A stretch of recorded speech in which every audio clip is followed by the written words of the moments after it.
Queridos alumnos, bienvenidos al tercer epígrafe de nuestro cuarto bloque, la España del siglo XVIII, expansión y transformaciones económicas, agricultura, industria y comercio con América, causas del despegue económico de Cataluña, en el cual profundizamos en las medidas llevadas a cabo por los ilustrados bajo el reinado de los Borbones que buscaban modernizar el país. En primer lugar, van a tener la ayuda de grandes ministros empapados de estas nuevas ideas de progreso, desarrollo de la ciencia, del comercio, de la producción, de la educación, etcétera, destacando Jovellanos y el Marqués de la Ensenada. Estos van a llevar a cabo una política reformista, basándose en el modelo francés de reformas, con una serie de reformas fiscales, es decir, de los impuestos, de obras públicas, sobre todo para mejorar las comunicaciones, fomentando las manufacturas estatales, es decir, las fábricas o antepasados de las fábricas sufragados por el Estado, y con el reinado de Carlos III y el desarrollo de lo que se conoce como el despotismo ilustrado, fomento de la agricultura y del comercio.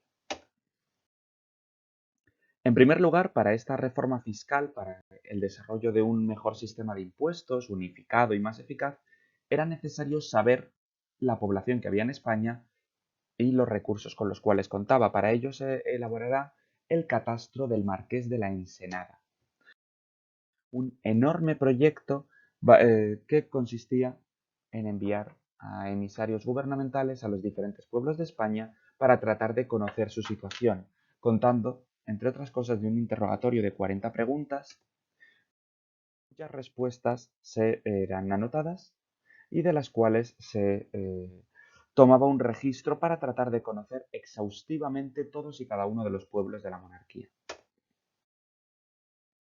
Este está en la base de las reformas fiscales. Se buscó establecer una contribución única, es decir, evitar los múltiples impuestos diferentes que existían en esta época, los millones, alcabalas, tercias reales, cientos, distintos tipos de impuestos y unirlos en todos en uno. Para ello se llevó a cabo el catastro del Marqués de la Ensenada, cuyo objetivo era conocer las posibilidades financieras que tenía el reino.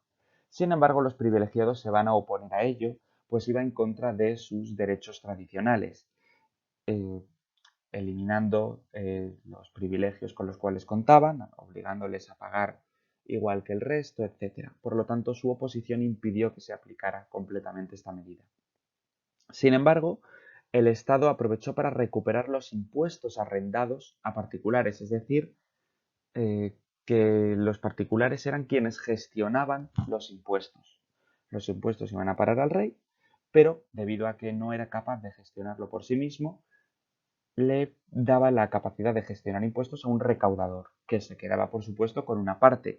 Esto multiplicaba la corrupción y la ineficacia del sistema, con lo cual el Estado recupera el derecho a cobrar los impuestos, lo cual aumenta los ingresos que tiene. De hecho, con Fernando VI llegó a darse una situación de superávit, es decir, de más ingresos que gastos, por primera vez en mucho tiempo.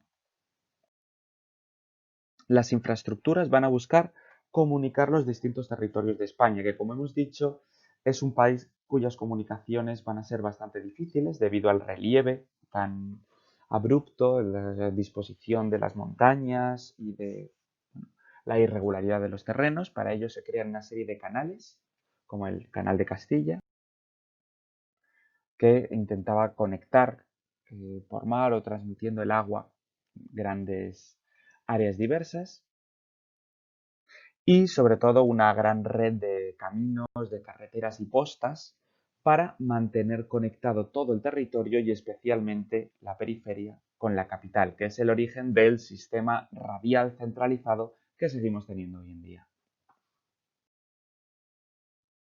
Estas reformas van a estar impulsadas por el Marqués de la Ensenada, el que se considera el primer promotor de las obras públicas, el gran reformador de este sistema, y se establece el objetivo de mejorar los transportes y las comunicaciones, sobre todo de los territorios periféricos, que van a ser los económicamente más activos y más prósperos, con el interior de Castilla, con la capital, Madrid, pero también con otros territorios que habían quedado prácticamente incomunicados en esta época. Para ello se crea el Canal de Castilla en la su meseta norte, la carretera de Guadarrama, que pasará el sistema central, el camino de Reynosa, que va a Castilla por la costa cantábrica, etc. Se fomentarán el comercio y la industria, para lo cual van a ser muy importantes estas estas infraestructuras, porque permitían, por ejemplo, transportar las materias primas, transportar los productos ya elaborados para venderlos, etc. Se crea una ordenación de carreteras y caminos reales, que va a ser una gran red viaria centralizada en Madrid. Y además una importante red de canales navegables en Castilla y Aragón, teniendo en cuenta que el transporte por barco va a ser uno de los más eficaces, más seguros y más económicos que existían. Pero España no tiene grandes ríos navegables, por lo tanto se intenta solucionar mediante los canales. Finalmente, para potenciar la producción, se establecen reales fábricas, que van a ser grandes manufacturas, es decir, no son fábricas mecanizadas todavía, sino que van a ser fundamentalmente talleres artesanales bajo el mecenazgo del Estado, donde se elaboraban productos de lujo, como por ejemplo las porcelanas, cuyo objetivo iba a ser fundamentalmente la corte, como vemos aquí en un salón del Palacio Real de Madrid destinado a recibir las audiencias extranjeras. También va a haber manufacturas reales dedicadas a aquellos productos fundamentales para el mantenimiento económico, político y militar del país, como puede ser la artillería para defender los fuertes o la construcción de barcos. Van a ser grandes fábricas o talleres que no pagaban impuestos y tampoco pagaban aduanas. Las aduanas son impuestos interiores para transportar los productos. Estaban dirigidos por personal extranjero que trajo los avances del exterior. Otros países más desarrollados tecnológicamente que España van a enviar contratados a estos profesionales. Va a ser sobre todo una producción de artículos de lujo destinados a la corte, y por lo tanto vamos a encontrar de fábricas de tapices, de porcelana, de vidrios, de tabaco, que va a ser un monopolio estatal, de artillería, fundamental para los ejércitos, para la defensa de los fuertes, etc. Es el gran impulso productor de España en este momento. Con Carlos III comienza un sistema de gobierno que es lo que se conoce como el despotismo ilustrado, que va a buscar, como ya hemos comentado, el beneficio de los súbditos y en general la reforma del país y la mejora económica. Para ello intenta evitar la crisis demográfica que ya habíamos visto que se había producido en el siglo XVII, que había llevado a la despoblación de zonas del interior. Las zonas periféricas de la península ibérica van a quedar mucho más eh, en ventaja respecto al interior de la península. Van a tener puertos comerciales, van a tener fábricas, van a estar mejor comunicadas con el exterior, van a tener una mayor riqueza tecnológica e invención y producción intelectual, mientras que el interior de la península ibérica, a excepción de Madrid, se va a quedar bastante abandonado. Para ello se van a establecer colonias, nuevos poblados fundados en esta época, con población traída de fuera, a veces del extranjero. Entre 1769 y 1775 se construyeron 15 pueblos, como la Carolina en Jaén, o la Carlota, la Luisiana, 26 aldeas y 2.282 casas, en las cuales se asentaron más de 10.000 personas, muchos de ellos de origen alemán. Van a ser pueblos diseñados con estas ideas ilustradas, regulares, para tratar de repoblar el interior de España. Va a ser parte del despotismo ilustrado, que buscaba una mejora económica y social. Buscarán aumentar la producción agraria en el campo y para ello requiere que haya población. Busca también desarrollar la estabilidad, creando un grupo de personas que fueran propietarios de tierras gracias al gobierno y por lo tanto apoyaran las políticas de este, es decir, crear una especie de clase media agraria conservadora que le diera su apoyo al gobierno. Y por supuesto aumentar los ingresos del Estado a través de los impuestos y a través de las contribuciones por la compraventa agraria, es decir, por llevarse una pequeña cantidad de todas las compras y ventas que se realizaban de tierras. Se liberalizará el precio del grano, es decir, se permite el libre mercado del trigo, por ejemplo, lo cual va a ser fundamental porque es el alimento básico de la dieta española. Se aumentarán las tierras cultivadas y se establecen nuevas personas para que puedan cultivar estas tierras, sobre todo colonización al sur, en Sierra Morena y en el Guadalquivir. Jovellanos y campomanes crean lo que se conoce como el Expediente de Reforma Agraria, un documento muy importante que lista una serie de reformas, sobre todo por la estructura de la propiedad, que consideraban que el hecho de que la mayor parte de las tierras estuviera en muy pocas manos de grandes propietarios era uno de los grandes problemas de España. Fue un documento que no se llegó a aplicar. También se trata de reforzar la economía mediante instituciones financieras como los bancos. Se creará el Banco Nacional de San Carlos, que es el antepasado del Banco de España, y se toman medidas comerciales y económicas como los decretos de liberalización comercial impulsados por Jorge Juan, un marino español reformista e ilustrado que de hecho midió la longitud del meridiano terrestre demostrando que la Tierra estaba achatada por los polos y en general reformó la marina española.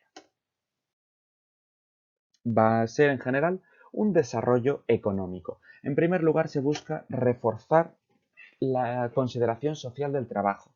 Recordad que en el siglo XVII priorizaban la mentalidad aristocrática, es decir, que el espejo de la sociedad eran los nobles. Cuando una persona se enriquecía buscaba ennoblecerse, comprar un título de nobleza, comprar tierras y pasar a vivir de las rentas. El trabajo, de hecho, era visto como algo innoble, algo impropio de la nobleza, incluso de la baja nobleza que no tenía recursos para sustentarse de otra forma. Es típica la figura del hidalgo pobre, por ejemplo, en el Lazarillo. Contra todo esto se va a intentar luchar con una serie de decretos que prohibían la mendicidad, es decir, leyes como las de vagos y maleantes que consideraban que las personas que pudieran trabajar y no trabajaban estaban incumpliendo la ley, y se establece oficialmente que todos los oficios son honestos, todos los trabajos son dignos, de forma que incluso los nobles podían trabajar en actividades productivas. Como reforma financiera se crea el Banco de San Carlos, antepasado del Banco de España.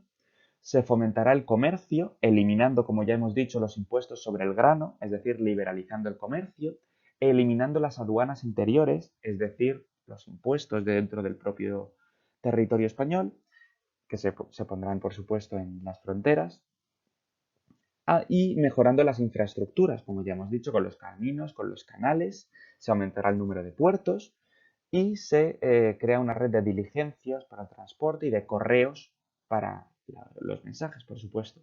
Muy importante, se liberalizará el comercio con América, con una serie de decretos de libre comercio en el cual permite romper este monopolio. Al principio lo tenía Sevilla con la casa de contratación, después pasó a Cádiz y progresivamente se va a ir ampliando el número de puertos hasta que finalmente se permite comerciar desde todos los puertos españoles con todos los territorios americanos, lo cual va a ser un gran hito del libre comercio y del flujo de mercancías. Se permitirá la existencia de compañías comerciales privadas, es decir, que no dependan del Estado, sino de iniciativas individuales. Todo esto va a influir en el hecho de que América está viviendo una época de prosperidad, que va a ser muy importante porque van ganando un poder económico que luego se convertirá en poder político.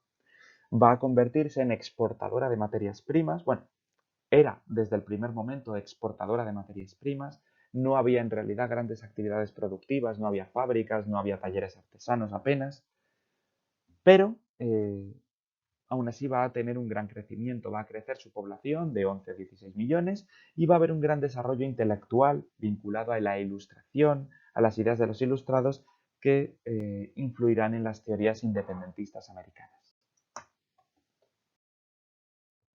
La población en general se va a ir recuperando después de este gran bache que fue la crisis del siglo XVII, por el cual la población española disminuyó, se va a ir poco a poco recuperando a lo largo de todo el siglo.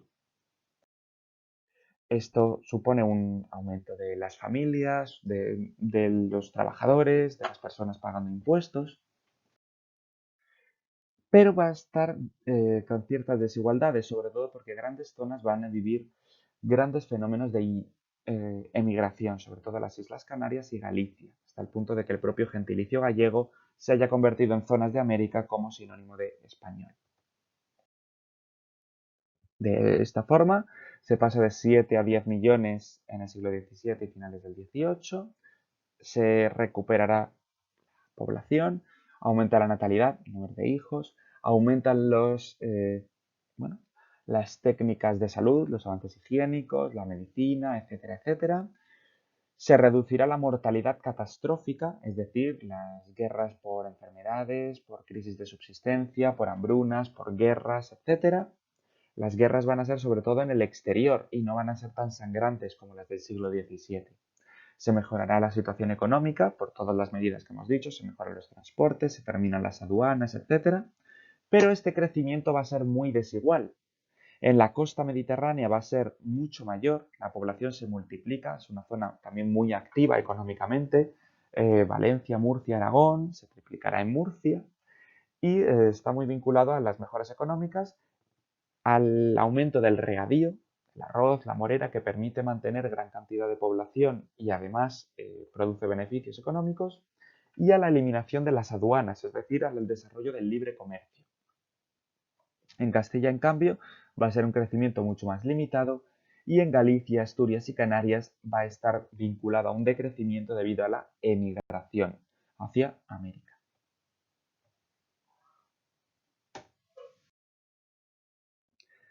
Todo ello va a dar que, como ya hemos comentado, las zonas del litoral español, especialmente Cataluña, vean un despegue económico muy importante.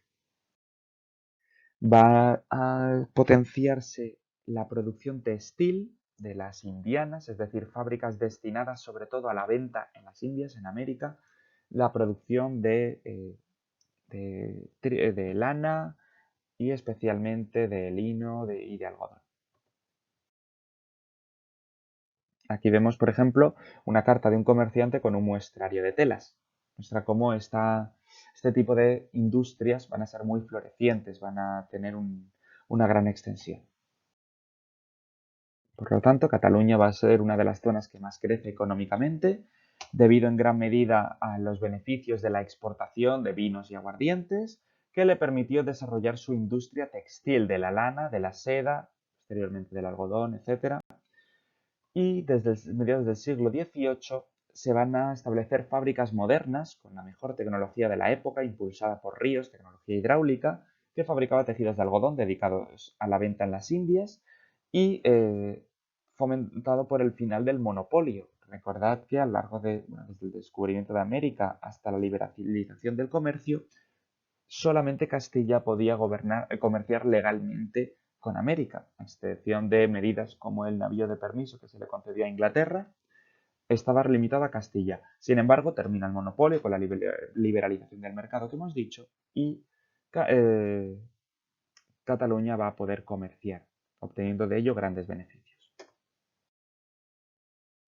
Este es el final de nuestro epígrafe, así que, una vez más, muchas gracias por escucharlo y cualquier duda o cualquier pregunta que pueda surgir, por favor, no dejéis de recurrir. Muchas gracias.